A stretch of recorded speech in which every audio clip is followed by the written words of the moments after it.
नमस्कार, रिपब्लिक भारत देख रहे हैं आप और बड़ी खबर के साथ शुरुआत करते हैं। सांप के जहर के कारोबार के मामले में एल्विश यादव के 2 और साथियों को गिरफ्तार किया गया है। बड़ी खबर आपको बता दें, एल्विश यादव पहले से ही न्यायिक हिरासत में है और अब बताया जा रहा है कि 2 और लोगों को इस मामले में गिरफ्तार किया गया है जो सांपों का जहर रेप पार्टीज में सप्लाई किया करते थे। एल्विश यादव कथित तौर पर ये मान चुका है कि वो भी इस कारोबार में संलिप्त रहा है और अब उसके 2 और साथियों को गिरफ्तार किया गया है। नोएडा पुलिस ने 2 और साथियों को अरेस्ट किया है और इससे ये पूरा नेक्सस अब खुलेगा, इस बात की उम्मीद की जा रही है। तो देखिए, 2 लोगों की और गिरफ्तारी हुई। एल्विश यादव के साथ जो सांप का जहर का कारोबार चल रहा था, नोएडा पुलिस ने 2 लोगों को और गिरफ्तार किया है। ईश्वर और विनय, इन दोनों का नाम बताया जा रहा है। एल्विश के ये साथी बताए जा रहे हैं।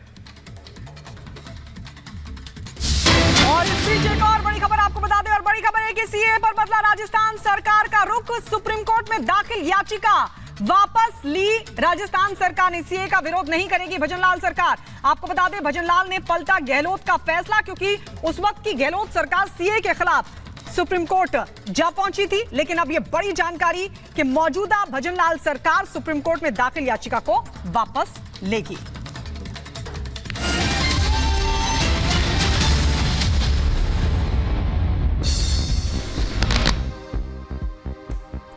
बिहार के बक्सर में आरजेडी नेता के घर आईटी की रेड। शंभुनाथ यादव के ठिकानों पर आईटी की छापेमारी लगातार जारी। लोकसभा चुनाव की तैयारियों को लेकर बोले जाप अध्यक्ष पप्पू यादव का, सभी सीटों पर हमारी तैयारी, लोगों का हमें मिल रहा समर्थन। मेरी तैयारी तो सभी सीटों पर है, निश्चित रूप से। उसमें क्या, पूर्णिया तो मेरी जिंदगी है, मेरी लाइफ लाइन है। पूर्णिया से अलग ना मैं हो सकता हूं, ना पूर्णिया मुझे कभी अलग कर सकता। लालू प्रसाद यादव और तेजस्वी यादव से मिले पप्पू यादव। बीजेपी को 0 पर आउट करने की रणनीति पर की चर्चा। महाराष्ट्र के ठाणे में शिवसेना एकनाथ शिंदे गुट के नेताओं की बैठक। सीएम एकनाथ शिंदे ने बैठक की अध्यक्षता की।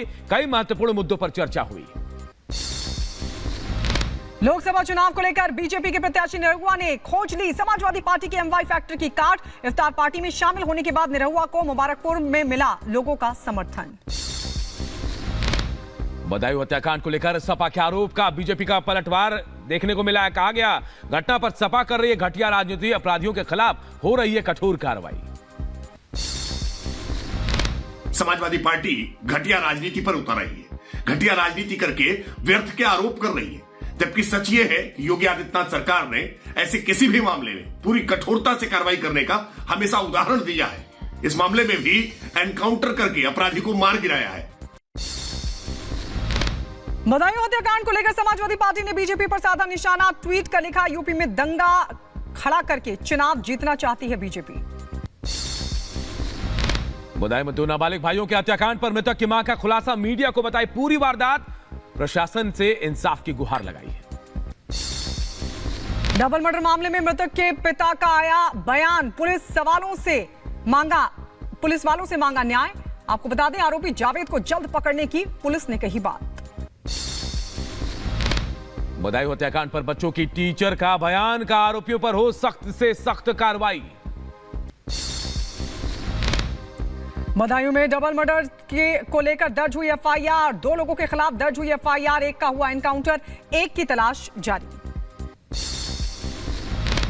बदायूं में 2 भाइयों की हत्या के बाद इलाके में तनाव का माहौल। छावनी में तब्दील हुआ इलाका। पुलिस की भारी भीड़ पीड़ित के घर पर मौजूद। डबल मर्डर पर पुलिस का बयान। कहा, मुठभेड़ के दौरान एक बदमाश हुआ ढेर, दूसरे की तलाश में जुटी है पुलिस। बदमाश के पास से हत्या में इस्तेमाल हथियार हुआ बरामद। बदायूं में हत्याकांड के बाद तनाव का माहौल। गुस्साए लोगों ने इलाके में तोड़फोड़ की। मामले को शांत कराने में जुटा पुलिस प्रशासन। बदायूं में हत्याकांड के स्थानीय लोगों में भारी रोष। लोगों ने आरोपी की जलाई दुकान। आग लगाने के बाद की तस्वीरें आई सामने। पश्चिम बंगाल के कूच बिहार के दिनहाटा में टीएमसी और बीजेपी समर्थकों में झड़प। इलाके में फैला तनाव। बीजेपी ने टीएमसी कार्यकर्ताओं पर हमले का आरोप लगाया। महाराष्ट्र के भिवंडी में हुआ भीषण हादसा। वलपाड़ा इलाके में आग लगने से कई दुकानें जलकर हुई राख। उन्हें डरने में गेट बाहर से बंद कर दिया। अब हमको चाहिए जावेद की मौत। एक की हो गई है, हमें जावेद की भी चाहिए। अच्छा, उसने क्या कोई पहले भी किसी बात को लेकर विवाद हुआ था? नहीं, हमारा कभी नहीं हुआ। नहीं, हमारा कभी भी नहीं हुआ। उससे कोई विवाद नहीं। हमारे बच्चे जाते थे भैया भैया कह के, उससे सैलून में बाल कटवा के आते थे। कभी भी नहीं हुआ हमारा। तो जावेद क्या बाहर इंतजार कर रहा था? हाँ, वो बाहर इंतजार कर रहा था गाड़ी से। अब वो हमने जब देख लिया उसे तो हमने बंद कर दिया इसे यहाँ पे। अच्छा, जब जावेद बाहर था, साजिद को आप लोगों ने कमरे में बंद कर दिया, तो वो फिर बाहर भागा कैसे? छत से टाप के गया, कैसे भागा फिर वो? छत से आया, जीने से सीधे यहाँ पे खड़ा हुआ। यहाँ से तो मैंने गेट बंद कर दिया, इसका भी और दुकान का भी। तब मैंने पुलिस को फोन किया, तब उसे पकड़वाया। किस बहाने से वो पैसे मांग रहा था, कुछ बता? अपनी बहू कह रही थी कि बहू हमारी हॉस्पिटल में भर्ती है, जनानी अस्पताल में, तो उसके डिलीवरी होने को है, 11 बजे का टाइम दिया है। पार्लर तक कैसे पहुंचा? क्या वो पार्लर देखना चाह रहा था? बोला मुझे देखना है, आइस आजा, आइस को लेके वहाँ से फिर वहाँ चला गया। हमने आजा चाय पी लिया, तो उसे वहाँ से बहला के ऊपर ले गया। अच्छा, उसके पास कोई हथियार नहीं दिखा आप लोगों को कि? वो हथियार ढुकाया था वहाँ पे, जब नीचे आया तब था इतना बड़ा चाकू था उसके पास। जिस टाइम उसने बच्चे मेरे काटे, बहुत बुरे हत्या करी उसने, बहुत बुरी करी हत्या। अब क्या चाहती हैं आप पुलिस वालों से? क्या चाहती हैं? हमें जावेद की मौत चाहिए। जैसे हमारे 2 बच्चे गए, हमें वो भी 2, एक हुआ, दूसरे की भी मौत चाहिए। जैसे हमारे बच्चे गए तड़प के मरे, तो ऐसे वो भी मरना चाहिए।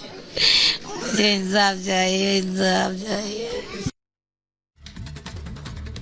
तो इस बेबस मां के 2 बच्चे मारे गए हैं, जबकि तीसरे की जान बड़ी मुश्किल से बची है। इस बड़ी खबर पर अपडेट पहुंचाते रहेंगे। फिलहाल आपको चुनावी खबरें दिखाते हैं 2 मिनट में चुनाव में।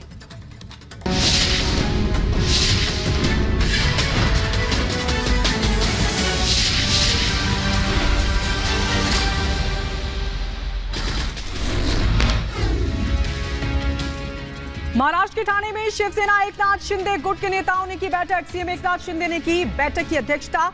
आपको बता दें, कई महत्वपूर्ण मुद्दों पर हुई चर्चा। आरजेडी नेता लालू और तेजस्वी यादव से मिले पप्पू यादव। बीजेपी को 0 पर आउट करने की रणनीति पर चर्चा हुई।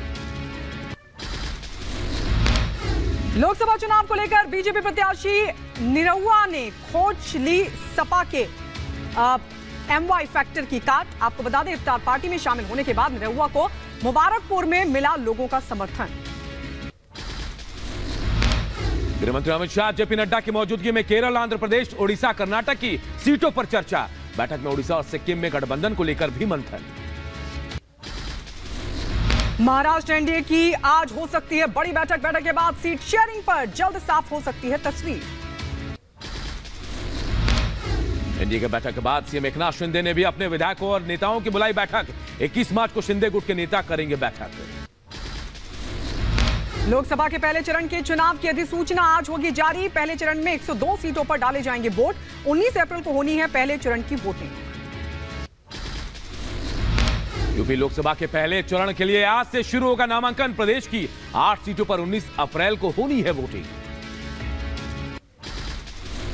लोकसभा चुनावों को लेकर कांग्रेस ने तीसरी सूची के नामों पर लगाई मोहर। 11 राज्यों की 80 सीटों के उम्मीदवारों पर हुआ है मंथन।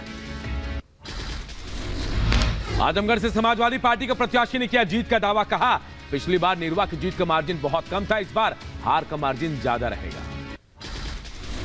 उत्तर प्रदेश के अंबेडकर नगर में आगामी त्योहारों और लोकसभा चुनाव को लेकर प्रशासन सतर्क। पुलिस कर्मियों ने लोगों से इलाके में शांति बनाए रखने की अपील की।